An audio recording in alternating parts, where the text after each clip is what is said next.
Shalom! Magandang umaga po sa bansang Pilipinas. Magandang gabi naman dito sa bansang Amerika. Mga kapatid, muli ang pinibigyan ng pagkakataon para mag-aral sa salita ng Ama. Naway ang pag-aaralan po natin ay maging karapat-dapat tayo sa magiging kasagutan. At sa mga maririnig nating mga salita ng Ama ay maging aral sana sa atin upang lalo tayong magtumibay sa aming mga pananampalataya at maging kalugod-lugod ang ating pang-araw-araw na pamumuhay sa harap ng ating Amang nasa langit sa pamamagitan po ng kalakasan at pagpapala na ibinibigay ng ating Rabbi Yeshua HaMashiach. Mga kapatid, ang aral po natin ay nauukol sa katanungan ng isa nating kapatiran. Ang dahilan po kung bakit tayo po may tinatawag na Bible study, kahilingan din po ng ating mga kapatiran na magkaroon ng tinatawag na midweek service.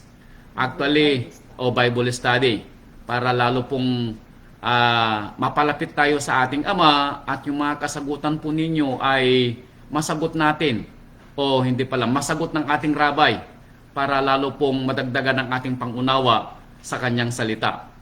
Actually, binabalak ko po next week, gagawin nating 2 beses yung ating Bible study.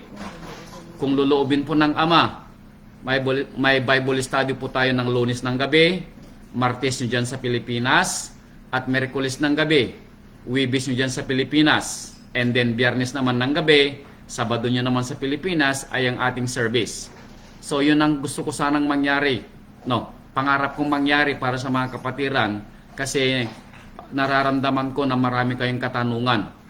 At ako po yung natutuwa kung kayo po yung magtatanong. Kasi nabibigyan nyo ako ng inspirasyon na lalong magsumikap na tanungin ng ating Rabbi para sa mga kasagutan sa inyong mga katanungan. Kaya kung may mga tanong po kayo, ipadala po ninyo at sasagutin po ng Rabbi ang inyong mga tinatawag na mga hinaing para lalo pong maunawaan natin ang kanyang salita. Now, ang una po nating sasaguting katanungan, baka katanungan nyo rin at gusto nyo ring malaman bakit ganito yung ating aral, may kinalaman po dito sa Aklat ng mga Bilang. Aklat ng mga Bilang, chapter 21, dito po sa kwento, ang kwento po ng chapter 21, para bigyan ko po kayo ng tinatawag na history, ang kwento po ng Bilang chapter 21, may kinalaman po ito sa mga Israelita. Now, alam naman po natin na ang Bilang ay kasama sa tinatawag na 5 aklat ni Moses. Ang Genesis, ang Exodus, Leviticus, Bilang, saka Deuteronomio. So ito po yung tinatawag na 5 aklat ni Moses. Na ayon naman sa ibang katawagan, ito yung tinatawag na Torah. Aklat ng mga batas. Now, ayon po sa kwento ng chapter 21, nagrereklamo yung mga Israelita. Dahil nung sila'y nasa ilang, yung paglalakad sana nila na tinatawag lang sanang 40 araw, 40 days, inabot sila ng 40 years. Ayon na rin sa kwento sa kanilang karireklamo. Now, chapter 21 ay nauukol sa, again, pagrereklamo nila. Dahil wala silang makaing tinapay at wala rin silang mainom na tubig. So, talasasin po natin kung bakit ganito ang talastasan dito po sa Bilang, chapter 21, simulan po natin dito sa verse 5. Okay? Bilang, chapter 21, verse 5, mababasa po ito sa page 175. Kung meron po kayong aklat ng Bilang chapter 21. Mali yun. Chapter 21 pala tayo. Chapter 21, ito yung page 197. Page 197, nanay. Kung meron kung hawak-hawak niyang inyong Bibliang ASNY, page 197. Sina Kuya Carlito, naipadala na ba yung kanilang Biblia mula kay Anticone? Anticone, naipadala mo na ba yung Biblia kina Manong Carlito? Oh, okay. Binabalak niyong pumunta roon. Okay. Kuya Carlito, yung Biblia niyo ni Ate Edita, nasa kanila na. Okay. Now, ito yung talasasan. Simulan po natin ng verse 5. Ito. Page 196 hanggang 197. Bilang chapter 21 verse 5 through 9. Ito. At ang bayan ay nagsalita laban sa Ama. So, kaninong bayan? Ang bayang Israel. Ay nagsalita laban kay Amang Yahweh at laban kay Moses na tagapagsalita. Sinabi ng mga Israelita, bakit ninyo kami pinasampa mula sa Ehipto upang mamatay sa ilang? Sapagkat walang tinapay at walang tubig, at ang aming kaluluwa ay nasusuya na sa manang ito. Wow! Now, imagine ninyo yung tinatawag na ungrateful children. Now, talasasin ninyo. Imagine ninyo na ikaw yung ama at ang mga anak mo ay itong mga nagrereklamo. Now, after na makita ng mga anak mo na iniligtas mo sila sa pagiging alipin, after na nagbigay ang ama ng lahat ng pagpapala sa iyo, nagpadala siya ng mana, na mula sa langit, tuwing umaga, pupulutin mo na lang, hindi ka na magpapagod. Pero sabi ng mga Israelita, nasusuya na sila sa pagpapala ng ama. And then, maliban doon, nagrereklamo sila dahil wala silang tinapay, wala silang tubig.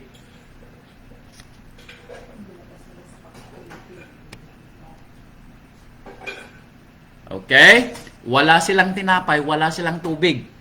So instead na magpasalamat sana sila dahil buhay pa sila, mga reklamador ang mga Israelitang to.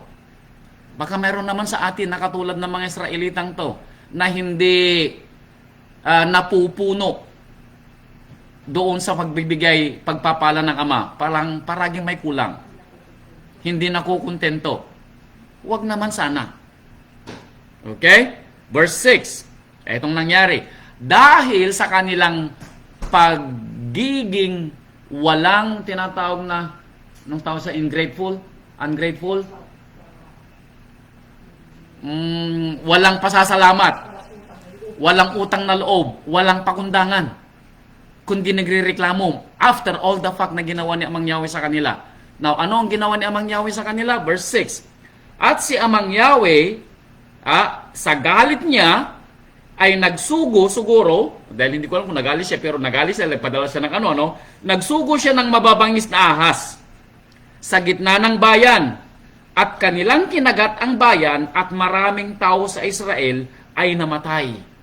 Now, anong pinadala ni Amang Yahweh? Mga makamandag na ahas. Lumabas na lang kung saan-saan. Ganito ang kapangyarihan ni Amang Yahweh. Hindi mo alam kung saan magmumulang yung kaaway. Pero dahil sa karireklamo ng mga Israelita, pinahintulutan ngayon ni Amang Yahweh na maglabasan ang lahat ng mga makakamandag na ahas. At pinagkakagat yung mga Israelita. At marami nang namatay. Okay? Verse 7. Now, dahil sa nangyari, anong nangyari? Natakot ngayon yung mga Israelita.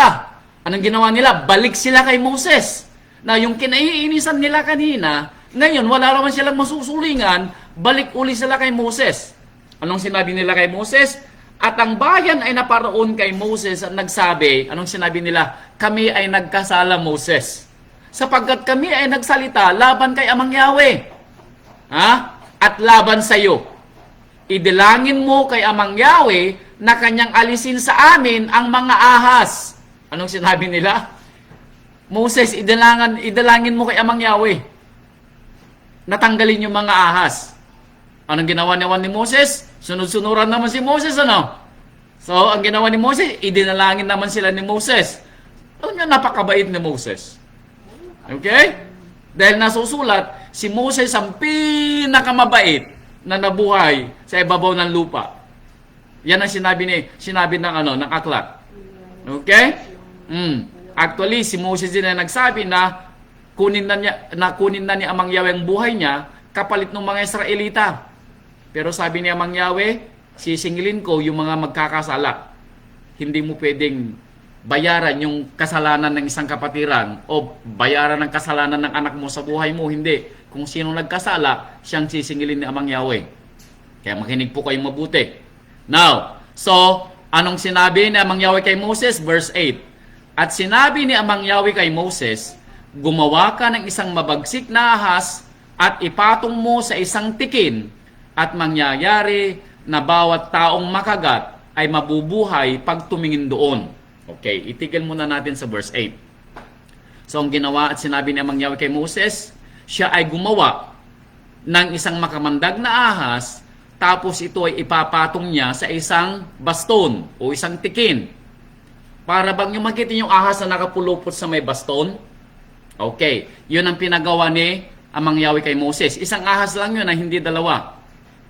Now, ang sabi ni Amang Yahweh, sa lahat ng mga titingin, doon sa ahas na yon na ginawa ni Moses ay hindi mamamatay sa kamandag ng ahas, kundi maliligtas.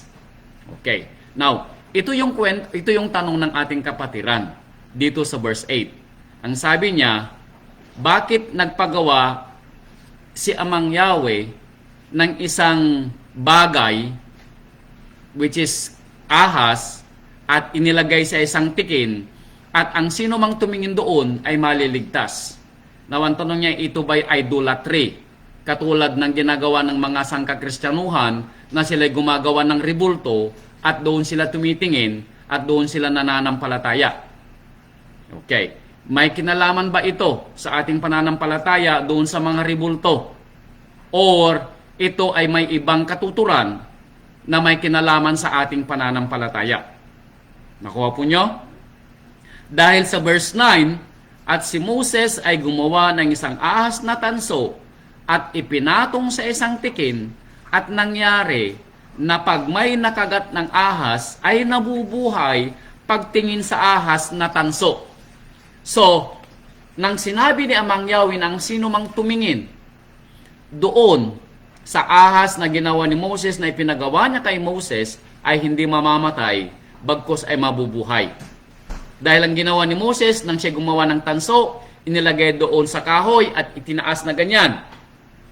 Itinaas niya para makita ng mga gustong tumingin at yung mga ayaw mamatay. So, anong kinalaman nito? Ito ba'y idolatry o pagsamba sa anumang rebulto? Dahil talastasin natin, ang unang sinambang rebulto ng mga Israelita na ikinagalit ni Amang Yahweh ay nang gumawa sila ng rebultong usa. At sinamba nila yung usa bilang guya. Usa. Yeah. Okay? Guya or usa, pareho lang yun na usa or guya, parehong usa yon. Mas maganda lang yung pagkapangalan ng guya. Okay? So, yun ang sinamba ng mga Israelita na sinabing yun si Amang Yahweh na siyang nagligtas sa kanila o sinabing yun ang Diyos nila na nagsamba tawag dito, nagligtas sa kanila sa bansang Ehipto. Doon nagalit si Amang Yahweh. Actually sa kwentong yun, bumuka ang lupa at maraming nilamon ng lupa. Yun sa galit ni Amang Yahweh sa kanila.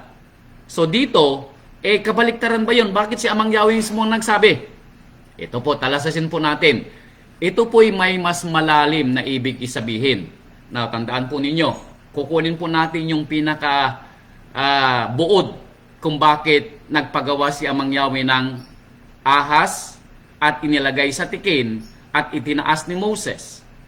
At ang sabi ni Amang Yahweh, ang sino mang titingin doon sa ahas ay maliligtas. Now, pag tumingin ka doon sa ahas, maliligtas ka. Dahil ang pananampalataya mo o ang pagtitiwala mo, dahil sinabi ni Amang Yahweh na ang sino mang tumingin doon sa ahas ay maliligtas. So nagtiwala ka doon sa sinabi na kung titingin ka doon sa itinaas ni Moses na ahas, hindi ka mamamatay sa kamandag, kundi maliligtas ka. Anong kinalaman nito sa ating pananampalataya? Now, kung hindi nyo kasi mapapansin, parang babasahin nyo lang na na tuloy-tuloy. Pero ito yung dahilan Isinulat na ito para maintindihan natin, para after almost 2,000 years, nangyari uli yung nangyaring katulad nitong panahon ni Moses. Bakit ko nasabi yun? Eto, basahin natin ang sinasabi dito sa Aklat ni Yohanan. Eto, Aklat ni Yohanan, chapter 3. Eto, may kinalaman yung ginawa ni Moses sa ilang nang siya'y gumawa ng ahas na ipinagawa ni Amang Yahweh sa kanya.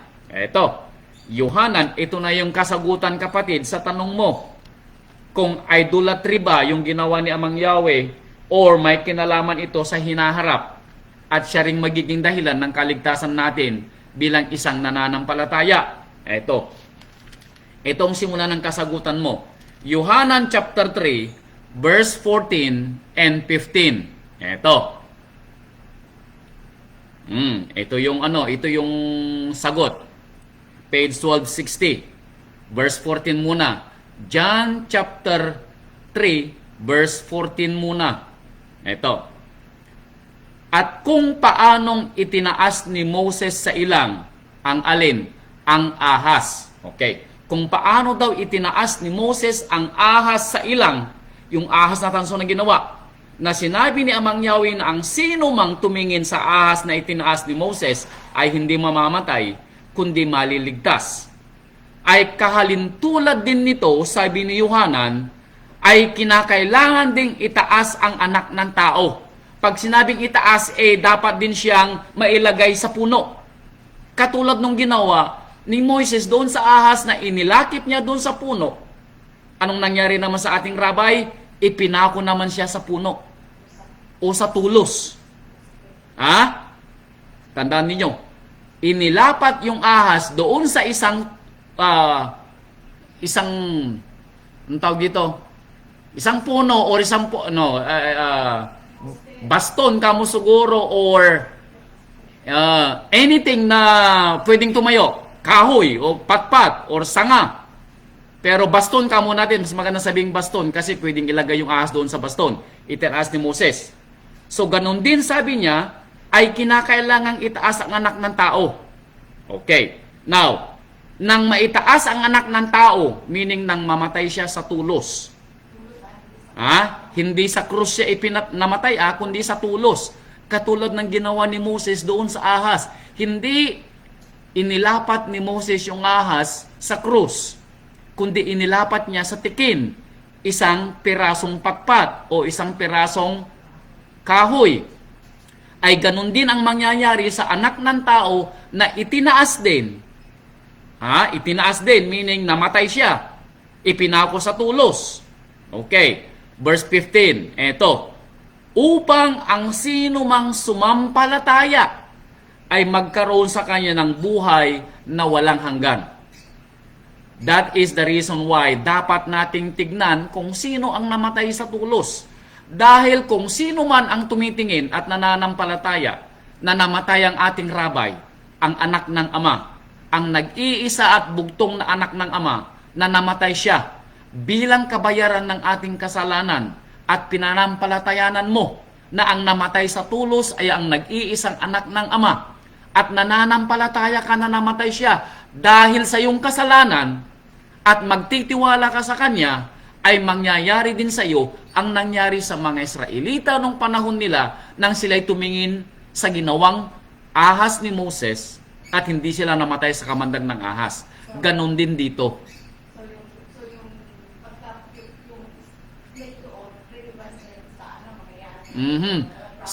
Okay. So sabi ng asawa ko, nagtatanong siya, so kung yung nangyari doon sa panahon ni Moses ay anino nung mangyayari sa hinaharap? Oo. Anino ito na mangyayari sa hinaharap? Kasi nga sinabi ng Ama, bago pa man nagsimula, ipinaliwanag na ni Amang Yahweh ang magiging wakas. So nasulat na ito na hindi lang natin alam na mangyayari, pero ito pala ipinopesiya na dito pa lang sa bilang. Hindi lang natin ma-connect. Pero salamat sa tanong ni kapatid at naikukunik natin mula sa lumang tipan patungo dito sa tinatawag na bagong tipan after almost 2,000 years, saka lang natin naintindihan kung bakit ipinagawa pala ni Amang Yahweh yung ahas kay Moses. Dahil alam niya na ganun din ang gagawin niya sa kanyang bugtong na anak, na kailangang itaas siya, mamatay, ipako sa tulos, at ang sino mang manampalataya doon sa taong namatay na ipinako sa tulos ay magkakaroon ng buhay at hindi mamamatay. Naintindihan po natin. Kaya sabi niya dito sa Isaiah, ito pa. Itong sabi niya sa Isaiah, bilang patunay din, doon sa sinabi na ginawa ni Moses, doon pa lang sa bilang, ito, may sinabi naman si Isaiah. Isaiah 45, verse 22. Isaiah 45, verse 22. Itong sabi ni Isaias.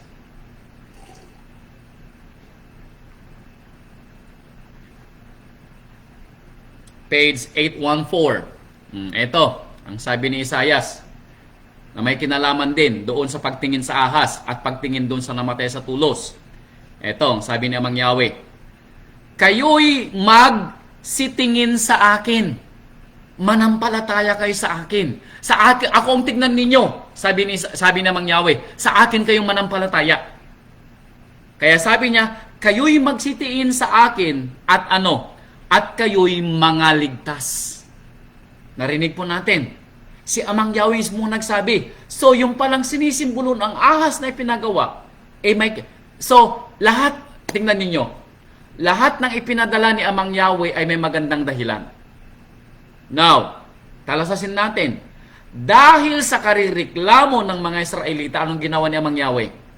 Nagpadala siya ng mga makamandag na ahas.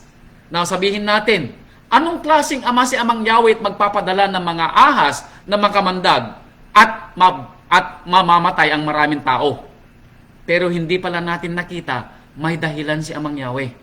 Na dahil sa kanyang ginawa, anong sinabi niya kay Moses? Nagpadala din siya ng solusyon doon sa ipinadala niyang salot. At mas marami pa ang magiging pagkaligtas. Dahil ang ginawa pala niya nung una ay magiging anino nung gagawin niya sa hinaharap.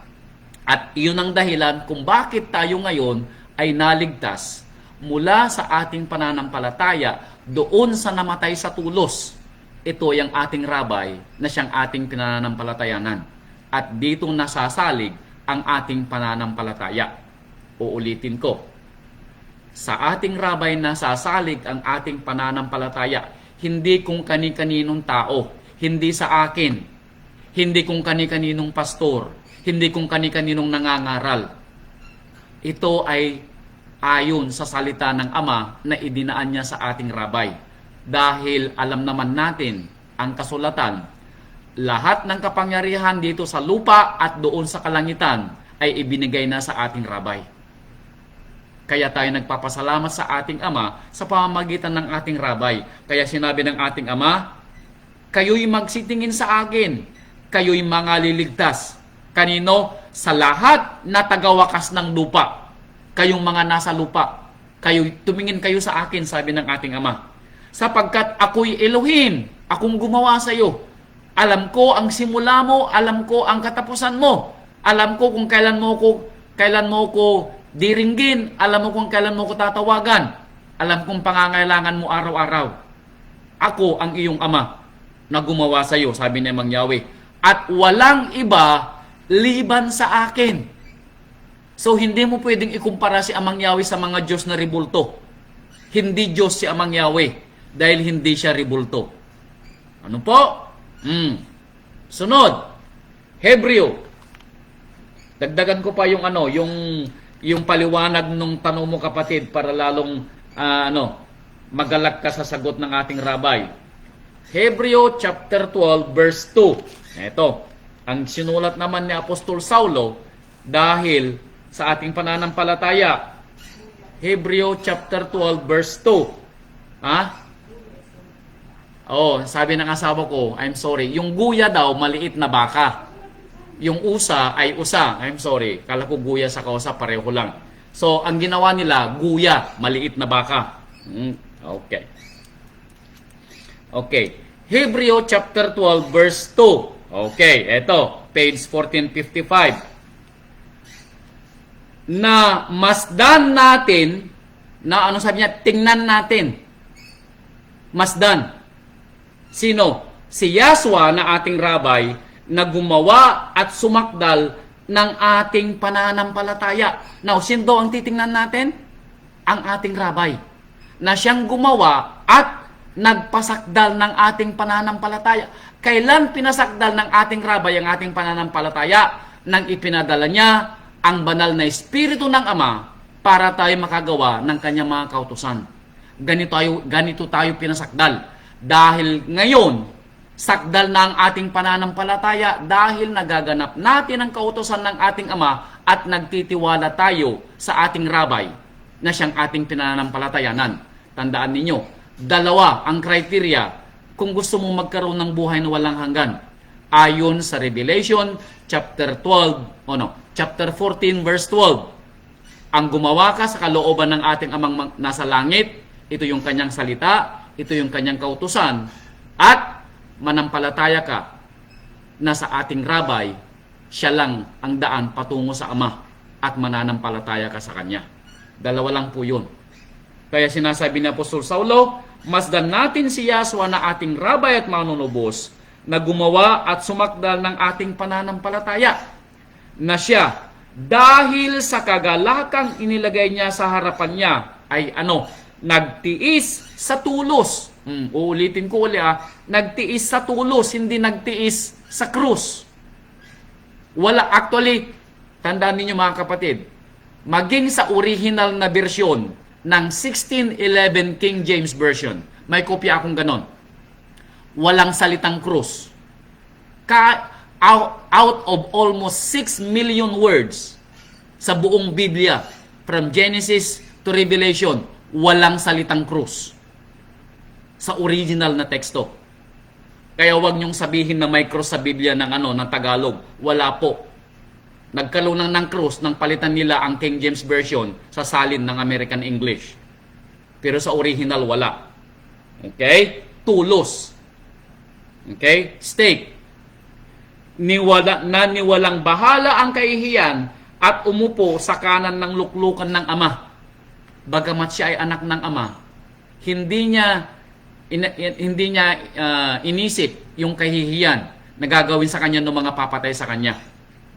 Tiniis niya yung tulos na siyang atin namang ngayong dahilan kung bakit tayo may buhay na walang hanggan dahil sa pagkamatay niya. Okay? So, hindi ito idolatry, kapatid, kundi ito pala ay may kinalaman sa ating pananampalataya na ang sino mang kumilala. Ito ang root word kung sino man ang kumilala na ang namatay sa tulos ay ang nag-iisang anak ng Ama, hindi ito si Jesus. Dahil pag tinawag mong si Jesus ang namatay sa tulos, ibang pangalan yung tinatawag mo. Dahil hindi Jesus ang pangalan niya. So magkaiba ngayon yung tatawagan mo. Nananampalataya kay Jesus, hindi naman si Jesus ang namatay dun sa tulos, kundi si Yahshua na siyang anak ng Ama. Walang Jesus nung panahon ng ating rabay. At walang letrang J na ipinalit ng mga sangkakristyanuhan. So kung nananampalataya ka na ang namatay sa tulos ay ang ating rabay at nag-iisang anak ng Ama, may kaligtasan ka. Inilipat ka mula sa mga patay patungo sa mga buhay. Kung mananampalataya ka na si Yahshua, Misaya, ang nag-iisang bugtong na anak ng Ama, ay namatay sa iyo dahil sa iyong mga kasalanan. Ako yun, itataas ko ang aking kamay. Itaas mo, kapatid ko, ang kamay mo. Gawin mong personal na sabihin mong ikaw ay nananampalataya sa ating rabay, kaya ikaw ay mayroong buhay na walang hanggan. Hallelujah. Okay? Dagdagan pa natin. Balikan natin ang John chapter 6 verse 40. Ito, ang sinabi pa ni Yohanan. Yohanan chapter 6 verse 40. Ito pa. chapter 6, verse 40, page 1265. Eto, page 1265. Yohanan chapter 6, verse 40. Ito pa ang patunay. Sapagkat ito ang kalooban ng aking Ama. Ang nagsasalita dito yung ating rabay.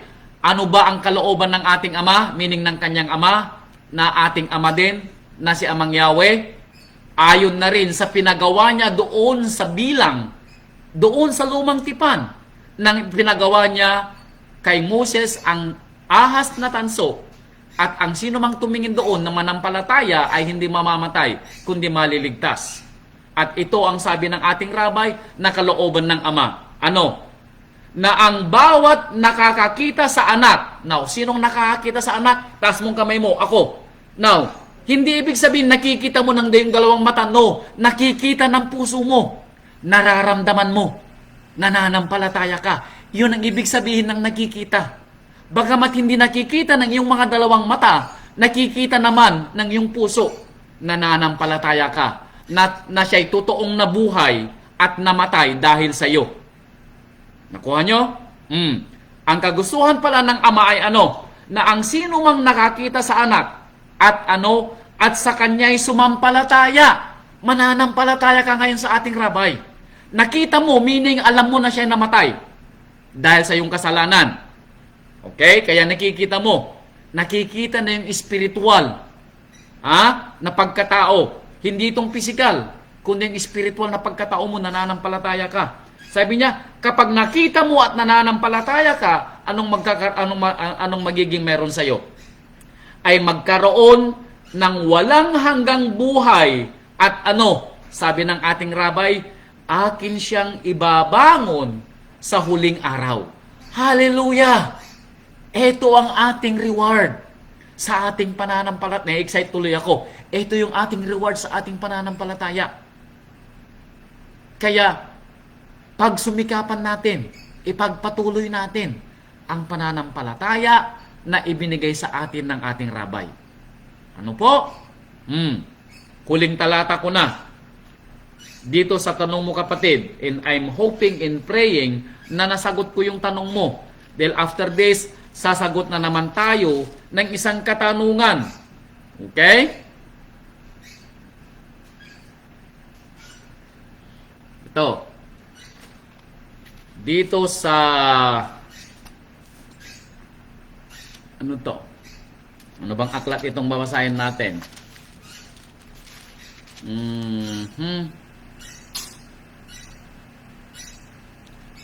Roma chapter 1 verse 17. Roma chapter 1 verse 17. Ito na yung huling talata natin.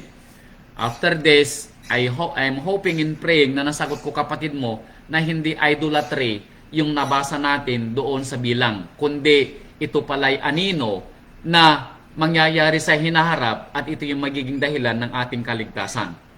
Okay? Ito. Roma chapter 1 verse 17, page 1336.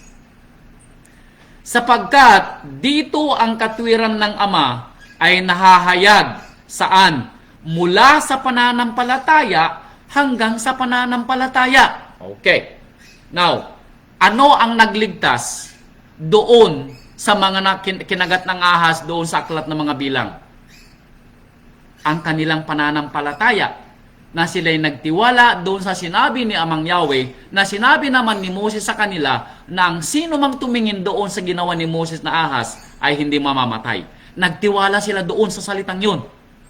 At tayo naman ay nagtiwala naman tayo sa salitang ating narinig at nabasa, na ang sino mang sumampalataya sa ating rabay na siyang namatay sa tulos, tayo ay inilipat saan? Mula sa mga patay patungo sa buhay na walang hanggan. Nakuha po natin? Okay. Kaya sabi niya rito, mula sa pananampalataya hanggang sa pananampalataya. Bakit? Gaya ng nasusulat, ang ganap ay mabubuhay saan? Paano mabubuhay ang ganap? Sa pamamagitan ng pananampalataya. Kaya tayo magiging ganap, kaya tayo magiging perpekto araw-araw dahil ibubuhay natin ang ating rabay na siyang nagbigay sa atin ng pananampalataya. Kaya tayo po ay magiging banal araw-araw. Hindi tayo magkakasala kahit kailan. Dahil po ang espiritu po ng rabay, ang banal na espiritu ng Ama na idinaan sa ating rabay, na ibinigay naman ng rabay sa atin, ay nasa atin araw-araw. Kaya wala pong takot sa puso natin. Dahil anuman, kung may nagawa man tayong mali sa buong maghapon, pero kung buhay pa tayo, pwede pa tayong humingi ng kapatawaran bago tayo matulog sa gabi. At tayo po ay tahimik, nabibigyan ng ating rabay ng tinatawag na masarap na pagkatulog. Bakit? Sigurado tayo, hindi man yan tayo gisingin, tayo ay bibigyan niya ng buhay na walang hanggan. Hallelujah! Ito po yung ating kasagutan. No, hindi po ating kasagutan. Ito po yung kasagutan ng rabay sa katanungan po ng ating kapatid.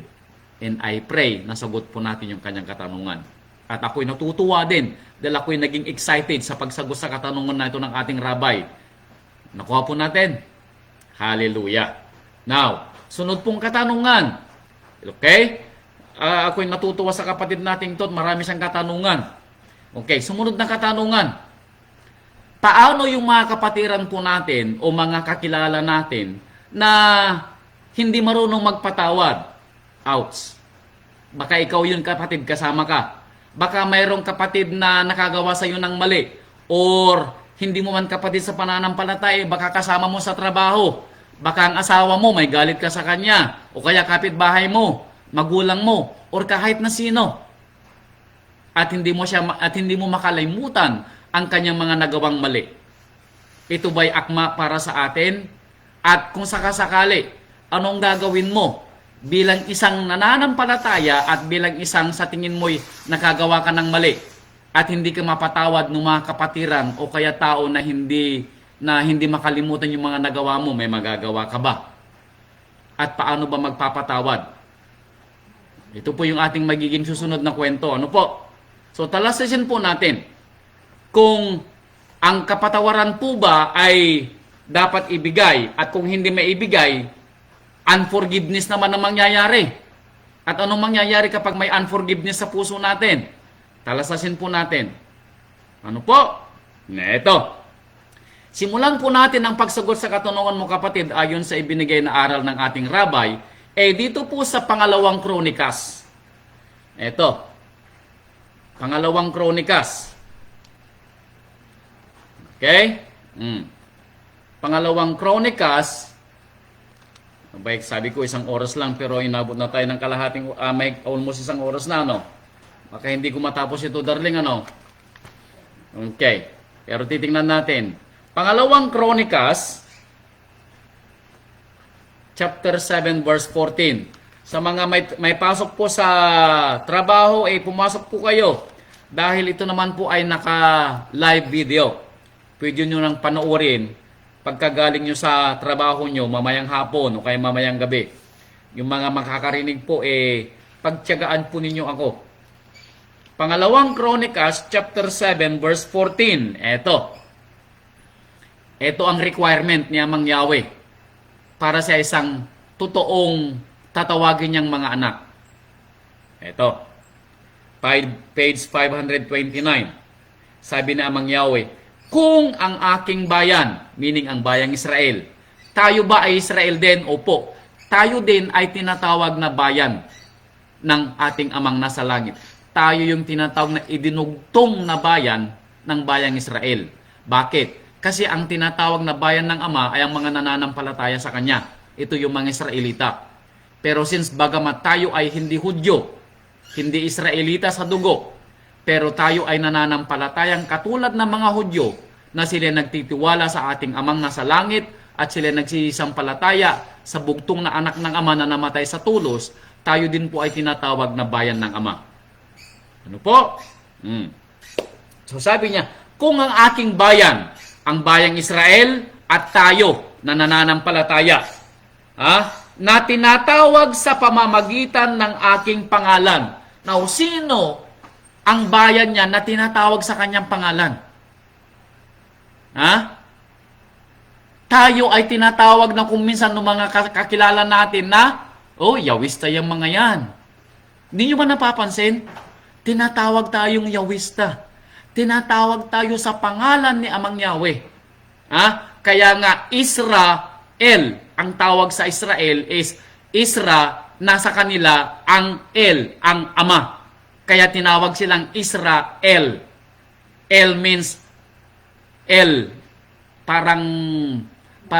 Ano tawag dito? Lumikha. Mighty. Okay? Parang yung pangalan ng ating inilagay na church. Assembly of Yahweh, El Elyon. Elyon means most high. El means most high El. Okay? El means Elohim.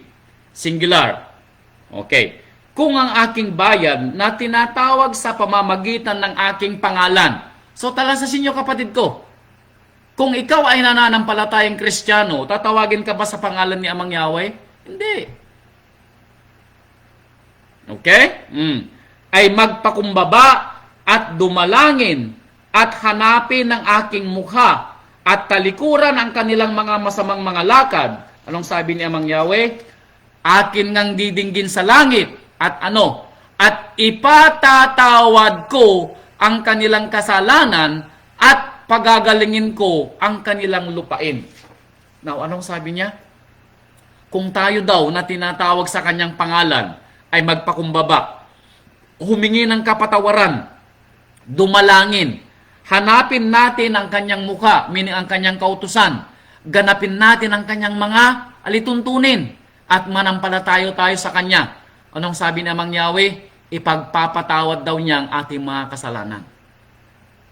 So lahat ng ating mga kasalanan ay patatawarin ni Amang Yahweh kung tayo ay magbabalik loob sa kanya. Kung tayo ay magbabalik loob sa kanya. Naintindihan?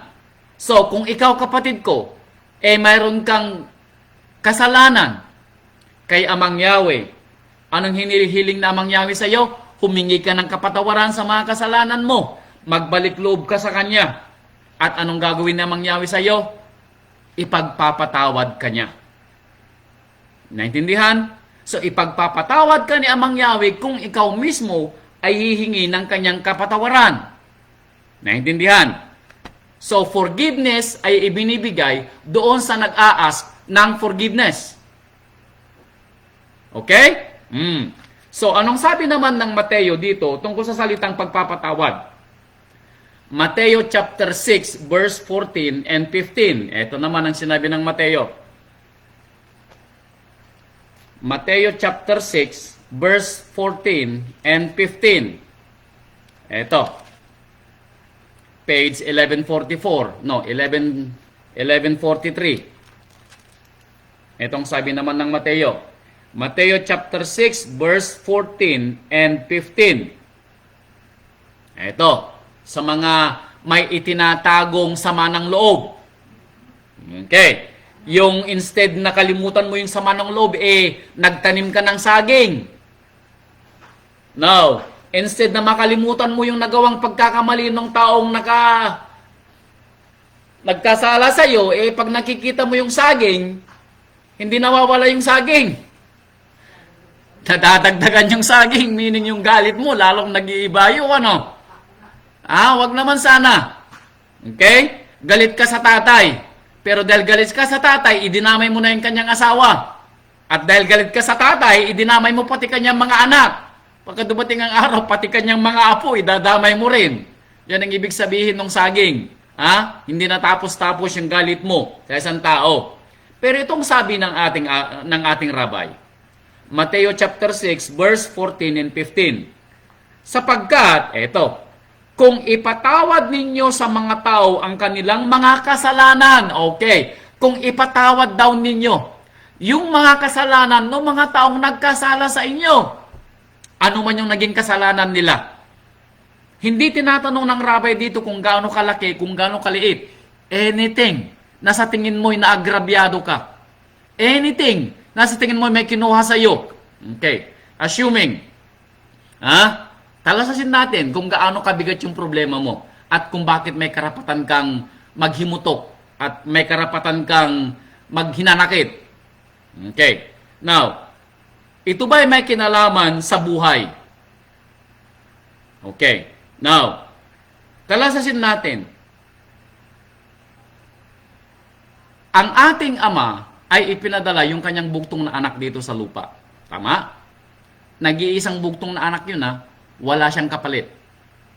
At bagamat makapangyarihan si Amang Yahweh na sa isang kisap mata, sa isang pitik, nung oras na huhulihin ng ating rabay, isang pitik lang ng ating rabay magpapadala o isang kibot lang ng ating rabay magpapadala ang ating Ama ng 12 lehyon ng mga anghel. Pero bakit hinayaan ni Amang Yahweh na mamatay ang ating rabay sa kanyang harapan? Nakita ng ating Ama ang kahirapan ng ating rabay. Panuorin nyo yung ginawa ni Mel Gibson na Passion of Christ. Ipinakita doon yung halos eksaktong nangyari na ginawa sa ating rabay. At sinong ama ang makakatiis na tignan ang anak na gano'n ang ginagawa sa kanya? Wherein may kapangyarihan ka, napigilin yun. At paghigantihan yung mga gumawa yun sa anak mo. At maghinanakit ka sa mga gumawa yun sa anak mo. May karapatan si Amang Yahweh doon. Pero pinigilan ni Amang Yahweh yung kanyang galit. Pinigilan ni Amang Yahweh yung kanyang kapangyarihan. Hinayaan niyang mamatay ang kanyang anak sa tulos sa kanyang harapan. Para kanino? Para sa atin. Imagine niyo, para sa iyo namatay ang anak niya. Dahil sa kanyang pagmamahal sa iyo. Kung may hinanakit man si Amang Yahweh sa tao, mayroon siyang karapatang maghinanakit sa tao. At lahat ng tao for that. Bakit? Dahil iniwanan ng kanyang anak nung siya kinuha ng kanyang mga kaaway.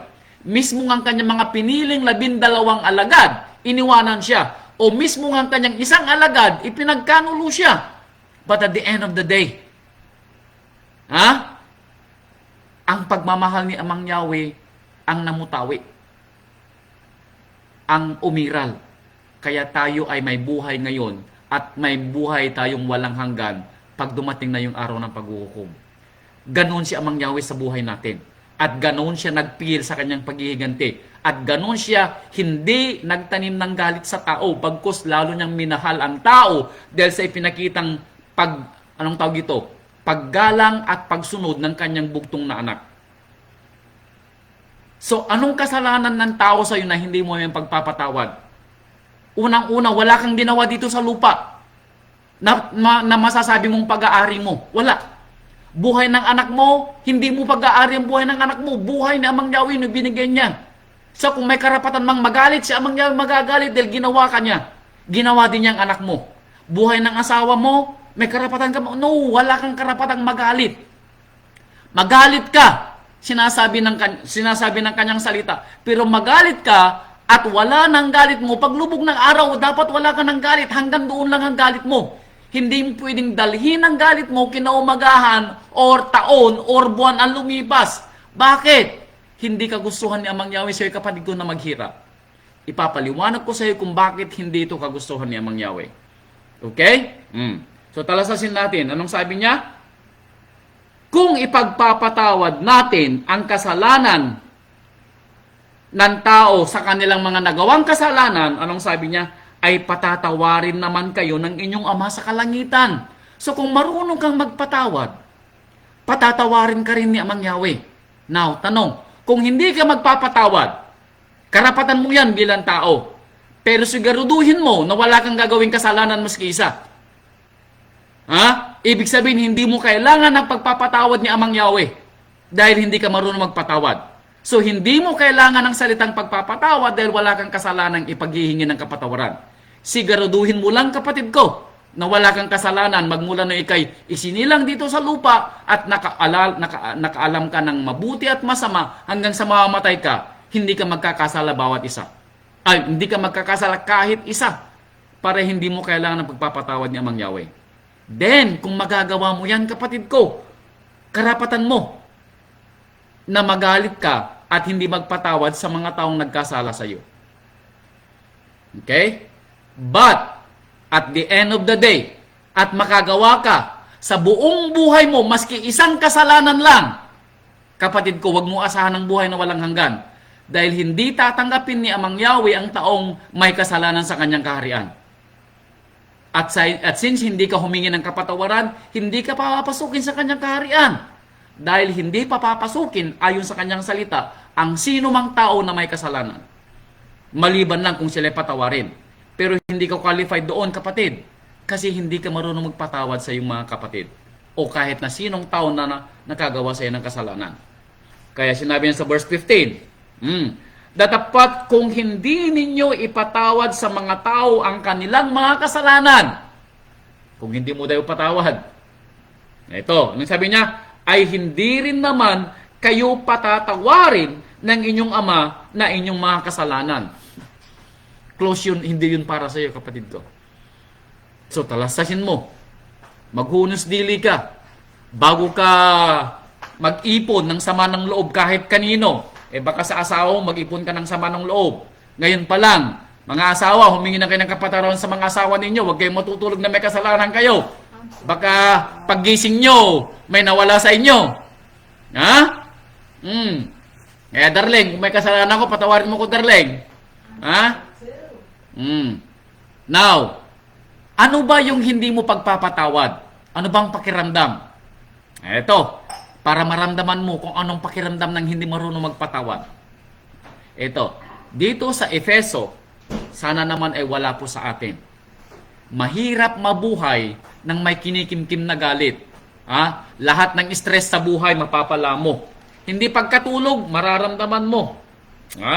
Kaya talasin nyo mga kapatid ko, wala naman sana sa inyo. Efeso chapter 4, verse 31 and 32. Ito. Efeso chapter 4, verse 31 and 32. Page 1400. Ito. Pag wala kang unforgiveness sa puso mo, ito ang mararamdaman mo, kapatid. Huwag naman sana. Sabi niya, ang lahat ng kapaitan, lahat ng mapait, bitterness. Now, imagine mo yung puso mo na may bitterness. Hindi ka makakangiti. Lagi mong iniiwasan yung tao na kagalit mo. Na kapag nakita mo lang yung tao, sira na yung araw mo.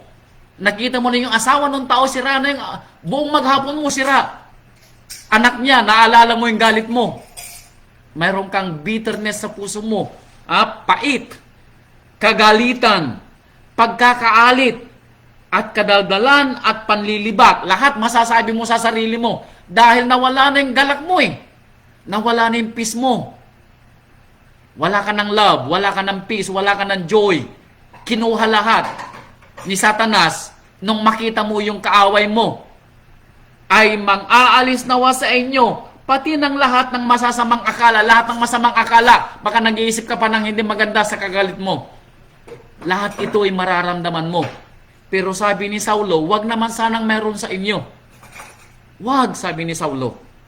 Verse 32. Kundi, sabi niya, magmagandang loob kayo sa isa't isa. Magmagandang loob, magpatawaran kayo sa isa't isa. Magpakita kayo ng pagmamahal, hindi galit. Magpakita kayo ng awa, hindi pagtutungayaw. Mangagpatawaran kayo sa isa't isa. Gaya ng pagpapatawad sa inyo ng Ama sa Misaya. Anong sabi niya? Gaya ng pagpapatawad ni Amang Yahweh sa pagpatay natin sa kanyang bugtong na anak. Pinatawad tayo na tao dahil kung galit si Amang Yahweh sa mga taong pumatay sa kanyang anak, lahat na sana ng tao nilipong na niya sa isang kisap mata. Pero hindi. Pinatawad tayo ng Ama dahil sa kanyang awa. Kaya ikaw, kapatid ko, magkaroon ka din ng salitang pagpapatawad sa puso mo. Huwag ang kapaitan, huwag ang kagalitan, huwag ang pagkaalit, huwag ang panlilibak, huwag ang masasamang akala ang nasa puso mo kapag naalala mo yung kaaway mo. Okay? Huwag naman sana. Huwag naman sana. Kaya sabi niya dito sa Mateo, huwag naman saning kapaitan, kapatid ko, ang mamutawi sa iyo. Isa pa, ito. Dagdag pa, doon sa mga hindi marunong magpatawad, bago natin puntahan si Mateo. Dito muna sa aklat ng mga Hebreo. Hebreo chapter 12 verse 15. Ito pang pakiramdam. At ganito ang klase ng buhay ng mga taong hindi marunong magpatawad. Wag naman sanang ikaw. Hebreo chapter 12 verse 15.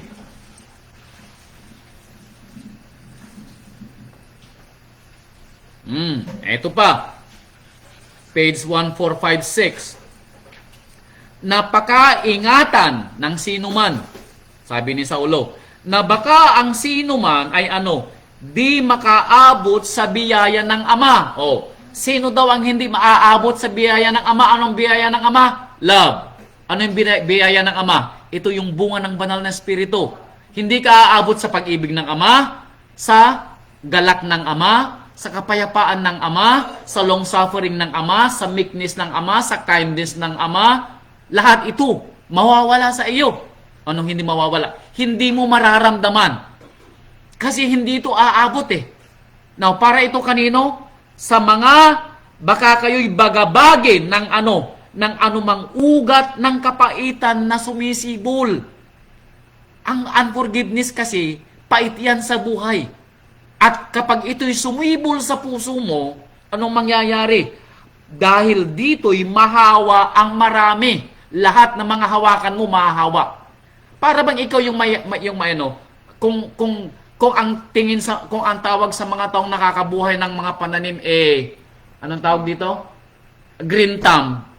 Ang tawag sa iyo black. Lahat ng mahawakan mo patay.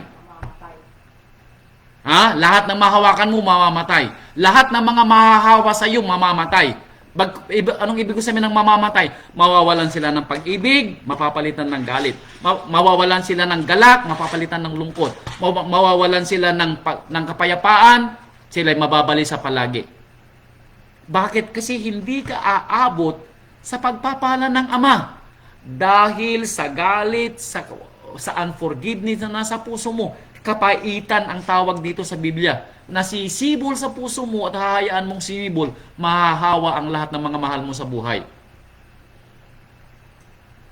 Magiging hungkag ang buhay mo. Magiging hate ang anong tawag dito? Galit ang mararamdaman mo, hindi pagmamahal. Kaya talasasin mo kapatid ko. Wag naman sana. Okay? Kaya ang sabi dito ng ating rabbi sa Mateo chapter 18 verse 21 and 22. 18. Mateo chapter 18 verse 21 and 22. Etong sabi ng ating rabbi. Page 1160. Ito. Para malaman ko kung ilan sa inyo yung mayroong pagtitiis. Ito. Sabi ng rabbi, nang magkagayoy, lumapit si Kipa, meaning si Pedro, at sinabi sa kanya, meaning sa rabbi, Rabbi, makailang magkakasalang aking kapatid laban sa akin na siya'y aking patatawarin. Maganda ng tanong Sabi niya, Rabbi, ilang ulit ba magkakasalang aking kapatid upang siya'y aking patawarin?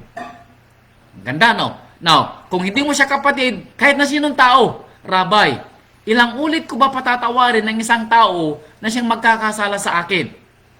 Okay? Anong sabi ni Pedro? Hanggang sa makapito? 7 beses ba? Okay. So nagtanong si Pedro, 7 beses ba? Now, talasasin natin ang sagot ng rabbi. Verse 22. Sinabi sa kanya ng ating Rabbi Yeshua, hindi ko sinasabi sa iyo hanggang sa makapito. Now, sabi ng ating Rabbi, Pedro, hindi ko sinasabi hanggang sa makapito. Kundi, anong sabi ng ating Rabbi? Kundi hanggang sa makapitumpung pito. 70 times 7. 70 times 7, which is 490. Ulit sa isang araw. So, sinong tao ang magkakasala sa iyo, kapatid ko, ng 490 times a day at patatawarin mo? Walang tao magkakaroon ng kanyang kasalanan sa iyo in a day only. Pero sinabi ng ating rabbi, ganun mo siya patatawarin sa kasalanang magagawa niya 490 days. Alam ko, wala pa sa kasaysayan ng tao ang nagkasala ng 490 days sa isang tao in one day. 490 times a day. I'm sorry, darling. Sabi ng darling ko, 490 times in one day. Now, sino sa inyo ang hindi makapagpapatawad? Kung sinabi mismo ng rabbi na patatawarin mo ang taong iyon ng 490 times in one day. Kaya sabi ng ating rabbi, kung hindi ka marunong magpatawad, abay, hindi ka patatawarin ng ating amang nasa langit. That's the truth. So, wag mong sabihin na exempted ka kapatid ko. Sabi ko nga sa iyo, kung wala kang magiging kasalanan nga sa mamatay ka sa lupa, okay lang na magkaroon ka ng tinatawag na galit sa mga tao. Pero kung magkakasala ka rin lang maski isa, abay kapatid ko, maghunos dili ka. Baka kailangan mo rin sa huling araw ang pagpapatawad ng ating Ama. Ha? Kaya nga kung nagalit ka, para hindi ka magkasala, ito kung magagalit ka sa isang tao, pwede kang magalit. Pero hanggang sa bago lumubog lang ang araw. Dahil kapag lubog na ng araw, kasalanan na yun sa sarili mo. Now, walang kinalaman yung tao yun nasa kasalanan niya, kundi kasalanan mo yun sa sarili mo. Dahil ang magliligtas sa iyo ay ang sarili mo. Hindi ka maililigtas ng taong may kasalanan sa iyo. Pahihirapan mo ang sarili mo. Dahil kapag meron kang unforgiveness sa puso mo, ang ikinukulong mo ay hindi yung taong nagkasala sa iyo. Walang pakialam yung tao sa iyo. Lalo nga siyang matutuwa pag nakikita niyang naiinis ka. Bakit? Kasi siya mismo ay hindi nananampalataya sa ating Ama. So, lalo kanyang iinisin. So, misery, sabi ng asawa ko, misery loves company. Totoo yan. Sira ulo na yung taong yun, mas matutuwa siya kung ikaw, may sisira ulo din. Dahil sa hindi pagpapatawad. Makasalanan na yun. Kaya kanya inaasar. Dahil kung hindi siya makasalanan, nananampalataya sana siya na hindi niya pwedeng asarin ang kanyang kapatid at hindi niya pwedeng galitin ang kanyang kapatid. Pero since siya ay nangaasar sa iyo, hindi siya nananampalataya sa Ama. At kung makaka-apekto yun sa iyo, abay kapatid ko, katulad mo siya. Dahil hindi yun ang gusto ng Ama. Okay? Kayang sabi niya uli rito, Marcos chapter 11 verse 25 and 26. Ito, page 1198. At kailanman kayo'y nangakatayong magsisipanalangin, mangagpatawad kayo. Kung mayroon kayong anumang laban sa kanino man, upang ang inyong Ama naman na nasa langit ay patawarin kayo ng inyong mga kasalanan. Nung sabi niya, patawarin ninyo ang kasalanan ng laban sa kanino man. Verse 26, datapwat, kung hindi kayo magpapatawad, hindi rin kayo patatawarin sa inyong mga kasalanan ng inyong Ama na nasa langit. Kaya talasasin mo kapatid ko, wag naman sanang ikaw. Now, paano pastor kapag pinatawad mo na sila, pero hindi pa rin nila makalimutan yung kasalanan na nagawa mo? Abay kapatid ko, wala kang magagawa doon. Kasi hindi sila nananampalataya. So, magalit lang sila kung magalit sila. Wala kang magagawa doon. Ang importante, malinis ang puso mo. Dahil ang tinitignan naman ng rabay, yung puso mo. Hindi yung puso ng kagalit mo. Kung makikita ng rabbi doon sa kagalit mo, ang puso niya ay may galit, it is between him and rabbi. Wala kang kinalaman na doon. Ang intindihin mo, yung puso mo. Na binabasa ng rabbi kung may galit sa iyo o may pagpapatawad. Naintindihan po natin. At ito ang tandaan mo sa mga taong, mga nakaaway mo, mga nakagalit mo, mga nagtampo sa iyo na hindi magpapatawad. Ito ang para sa kanila. Okay? Para maging mahinahon ka at magkaroon ka ng kapayapaan sa puso mo. Ito ang sinasabi naman sa mga unforgiving people. Yung mga hindi marunong magpatawad after na humingi ka ng kapatawaran. Ito ang para sa kanila. Isaiah chapter 10 verse 33. Isaiah chapter 10 verse 43. Ito ang para sa kanila. Kaya mabuti mong gawin, ipanalangin sila, isama mo sila sa mga panalangin mo. Yun lang magagawa mo. Pero wag na wag kang pupunta doon at luluhod sa kanila para ka lang patawarin. No, hindi mo pwedeng gawin yon. Dahil kahit kailan hindi ka nila patatawarin. Ha? Dahil sila hindi anak ng Ama. Ulitin ko uli. Ha? Isaiah chapter 10 verse 33.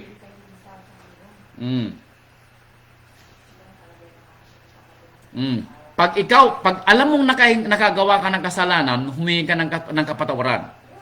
Okay? Pero kung wala kang kasalanan, galit sila sa iyo, ay wag kang hihingi ng kapatawaran dahil unang-una wala kang kasalanan. Okay? Nagbigay lang sila ng motibo para magalit sila sa iyo. Parang yun nangyari sa akin. Nagbigay sila ng dahilan para magalit sila sa akin pero alam ko wala akong kasalanan. Ganon pa man, ako yung humingi ng kapatawaran sa ating rabay sa lahat ng mga kasalanan kong nagawa. Kung may kasalanan nga ako. Yun ang ginawa ko. Gumawa man sila ng galit sa akin, hindi ako magpapa-epekto. Dahil ako, ang iniisip ko ay kung ano ang aking ano yung aking status sa harap ng aking rabay. Ikaw sa sarili mo at sa sarili nila, sila din ang mananagot sa ating rabay. It's between them and sa ating rabay. Kaya itong sabi ni Isaiah chapter 10 verse 33. Ito.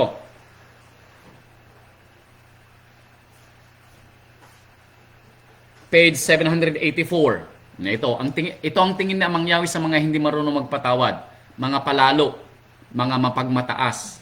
Yung bang feeling nila sila palaging tama at hindi sila pwede magkamali. Ito ang tawag sa kanila ng ating Ama sa sulat ni Propeta Isaiah. Isaiah chapter 10 verse 33. Anong gagawin niya mangyawi sa kanila? Ito. Kaya talasasin mo kapatid ko. Ipanalangin mo sila. Sabi yo, narito, puputulin ni Amang Yahweh ng mga hukbo, ang iluhim ng mga hukbo, nakakilakilabot ang alin, ang mga sanga. Nino? Nung sanga, nung mga mapagmataas. Yung mga hindi marunong magpatawad. Yung mga may galit. Ang tawag sa kanila na Amang Yahweh, sila'y puputulin. Nang kakilakilabot ang kanilang mga sanga. At ang mga matataas sa anyo ay ibubuwal. At ang mga mapagmataas ay ibababa. So ito ang tingin ng mga tao na hindi sila marunong magpatawad. Dahil feeling nila na agrabyado sila. Feeling nila kailangan mong mga yupapa ka. Feeling nila sila ang tama. Feeling nila mapagmataas sila. Pero sabi ni Amang Yahweh, dahil mapagmataas ka, sabi ni Amang Yahweh, ibababa kita. Kaya nasusulat, ang sino mang magmamataas ay ibababa. Narinig nyo na yon? Eto, basahin natin dito sa aklat ni Santiago. Santiago chapter 2 verse 13. Ito ang tawag sa mga taong hindi marunong magpatawad. Feeling nila sila lang yung marunong, sila lang yung tama. Ito ang sabi ni Apostol Santiago. Chapter 2 verse 13. No? James ba? Ba naman? Hindi naman James ito. Ito ay Mateo ba to? Hindi pala aklat ni James yun, yung ibababa. Hanapin mo nga yung darling. Yung ibababa. Oh yeah, he humbles himself. Alam ko nasa Santiago yun ay. Hanapin mo nga darling. Santiago, ang alam ko Santiago yun. Hanapin lang ni darling ko dahil siya yung alalay ko rito. Humble, hanapin mo yung humble. Alam ko Santiago yun.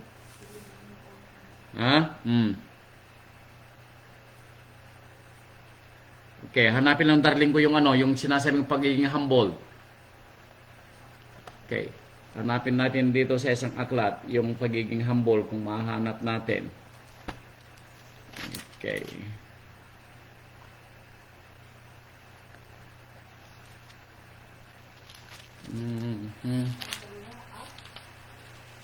Ang mga mabababa ay itataas at ang mga itataas ay ibababa, sabi niya.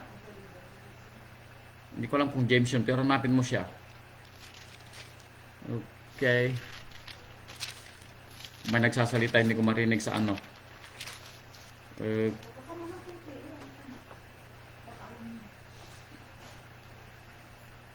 Baka alam nila, may nagsasalita yata. Si Romilin yata Mateo 23 po. Oh, Mateo 23 daw. Verse 12. Mateo 23 verse 12. Nahanap ng anak natin na si Romilin.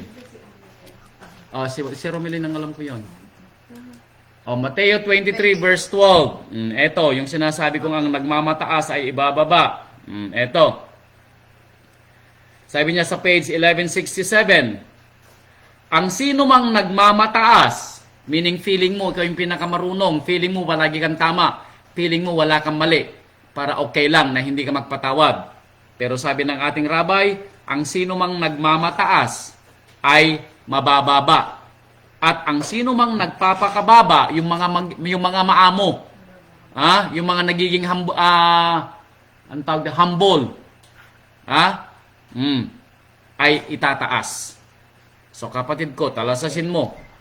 Huwag kang magmataas na sabihin mo ikaw ang palaging tama at lahat sila ay humihingi ng kapatawaran sa iyo. Hindi yun mangyayari, kapatid ko. Okay? Kaya sabi pa niya sa mga hindi marunong magpatawad, dito sa aklat ni Job. Ito pa, sinabi ni Job. Job chapter 40, verse 11 and 12. After this, isa na lang, kapatid ko. And then, I pray na nasagot ko yung katanungan mo tungkol sa mga hindi marunong magpatawad. At ikaw naman, pinatawad mo na yung mga nagkasala sa iyo. Ang mahalaga ay ikaw mismo ang magtatanong sa sarili mo kung wala kang galit kahit kanino. Okay? Job chapter 40 verse 11 and 12. Page 640. Etong sabi ni Job. Ibugso mo ang mga alab ng iyong galit. Now, anong sabi ni Job? Ibubugso daw ni Amang Yahweh ang alab ng kanyang galit.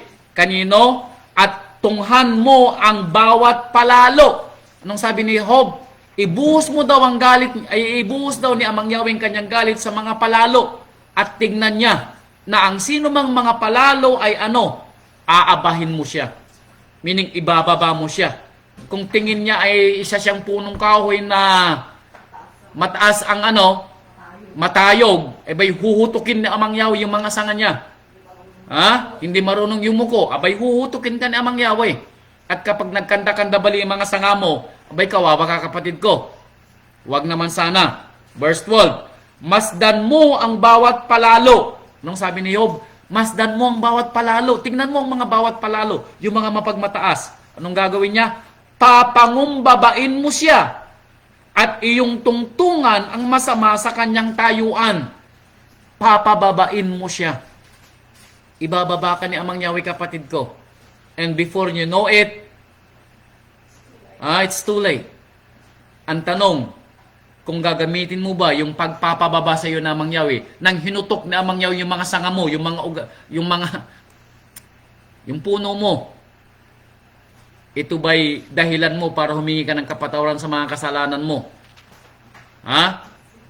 Kasi kapag hindi ka marunong magpatawad, nagmamataas ka kay Amang Yahweh para mong sinaming hindi kita kailangan. Sabi ko nga sa iyo, kung hindi ka marunong magpatawad, abay sinasabi mo sa puso mo na hindi mo kailangan ng pagpapatawad ni Amang Yahweh. Okay? At hindi mo kailangan ng kaligtasan ni Amang Yahweh. Kaya huling talata ko ito, kapatid ko sa iyo. Amos. Aklat ni Amos chapter 2 verse 9. Huling talata na rin natin, mga kapatid ko. Okay, page 10-11.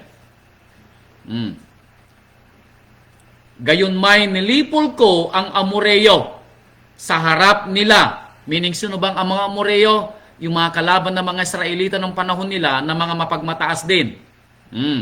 Na ang taas ay gaya ng taas ng mga sedro. Now, ano ba ang sedro? Isang malaking punong kahoy at matangkad na punong kahoy at mataas na punong kahoy na mahirap maitumba, mahirap mabali.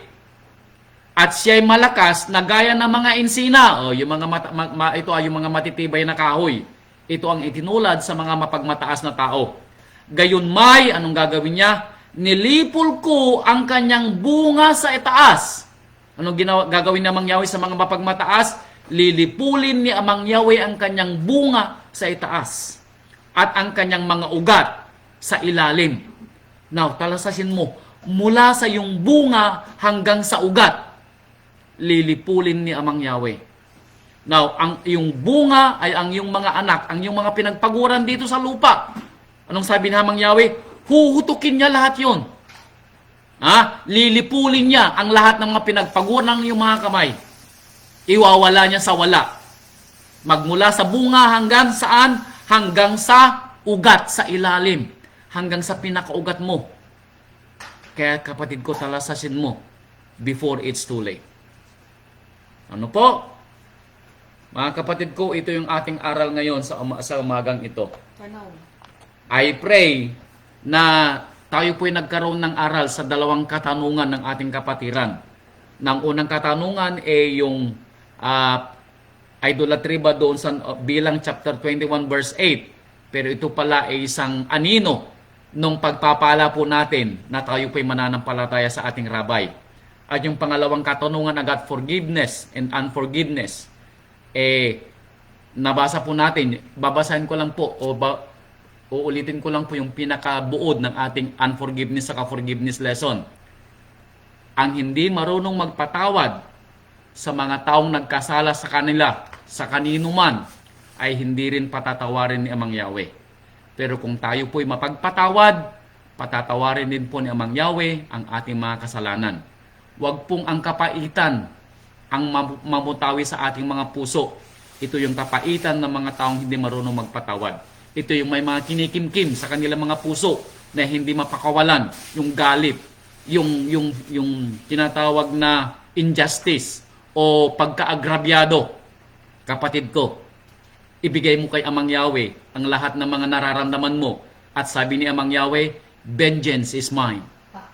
Ano kung yung nagkasala sa'yo ay hindi maka-move on, tapos hindi ka man kausapin, okay lang ba, hindi mo sila kausapin din? Ang tanong, okay, sabi ng asawa ko, kung yung mga naging kagalit mo, nagkasala sa'yo, after na humingi ka ng kapatawaran, hindi ka nagkasala, pero hindi sila maka-move on, ikaw ba'y kakausapin mo sila? Pag nakasalamuha mo sila, na hindi sinasadya, kausapin mo. Magpakita ka ng kagandahang loob bilang isang anak ng Ama. Dahil wala ka naman ng nararamdamang galit sa kanila eh. Nakuha po natin. Ituring mo silang kapatid mo uli. Okay? Kahit hindi ka nila pinapansin, huwag ang puso mo ang makita ng rabay na may kapaitan. Kasalanan yan sa iyo. No, kasalanan yan sa sarili mo at kasalanan mo yan sa ating rabay. Ayaw po ng rabay na mamuhay tayo ng may galit sa puso, nung may tampo tayo kahit kanino. Ang gusto po niya, lahat po ng makita natin, may galak po tayo sa puso. Bagamat hindi tayo pinapansin, it's fine. Ibigay mo yung tinatawag na paggalang mo sa kanila bilang tao. Kung hindi ka nila igalang, it is between them and between our rabbi. Ang importante po, malinis po yung ating konsensya na siyang minamasdan ng ating rabbi araw-araw. Ano po? Salamat po. Salamat po sa ating rabbi sa mga kasagutan na ibinigay sa ating mga katanungan. And I pray na kayo po'y may napulot na aral. Hallelujah. Kung luluubin po ng rabbi, sabi ko nga po, baka po maging 2 araw yung ating Bible study. Lunes ng gabi at Miyerkules ng gabi. Magtanong po kayo. Kayo po'y magtatanong, yun pong iaaral natin. Hallelujah. Tayo po'y manalangin. Mahal na Ama, salamat po sa pagpapalang binigay mo sa amin. Mahal na aming Rabbi, Rabbi Yeshua Messiah. Aming Rabbi, salamat po sa mga kasagutan na binigay mo sa mga katanungan ng aming mga kapatid. At kayo po nagpapasalamat din at ipinaunawa mo sa amin ang iyong mga salita. Naway madagdagan ang aming pananampalataya, mahal na Ama, at ang aming pagtitiwala sa iyo ay hindi malubos-lubos. Mahal na Ama, salamat po sa iyo, sa aming kapatiran. At higit sa lahat, mahal na Ama, salamat po sa pangunawa na ibinigay mo sa amin para maunawaan namin at higit sa lahat, maibuhay namin ang iyong mga salita. Mahal na Ama, higit sa lahat, ang aming kapatawaran sa aming mga kasalanan at ang buhay namin na binibigay mo sa amin tuwing araw o tuwing umaga, mahal na Ama, kami po'y nagpapasalamat ng napakarami. Mahal na Ama, ang pagpapala po ay mapasa amin sa lahat ng aming mga kapatiran, sa lahat ng panig ng mundo, magmula sa pinakabata hanggang sa pinakamatanda. Mahal na Ama, itong aming samot dalangin namin sa matamis na pangalan ng aming dakila at nag-iisang tagapagligtas, aming Rabbi Yeshua HaMashiach. Hallelujah. Yeah. Salamat po sa lahat. Shalom po. Good night. Good night. Good night po. Ano po yon? Hallelujah po. Salamat po. Opo, napakaganda po ng araw natin. Naway natuto po tayo. Hello. Yung my birthday. Happy birthday. Yung my birthday. 50 na ni Roland, kuya! Birthday ko bukas. Birthday ko na pala ngayon sa Pilipinas. Birthday pala. Golden ko na pala ngayon sa Pilipinas. Kwenta na niya! 5-0 na ako. 5-0. Hallelujah. Hello, Mother. Naghanda ka, Mother. Birthday ko ngayon, Mother. Thank you, Mother. Naka-live ka pa. No, hindi na.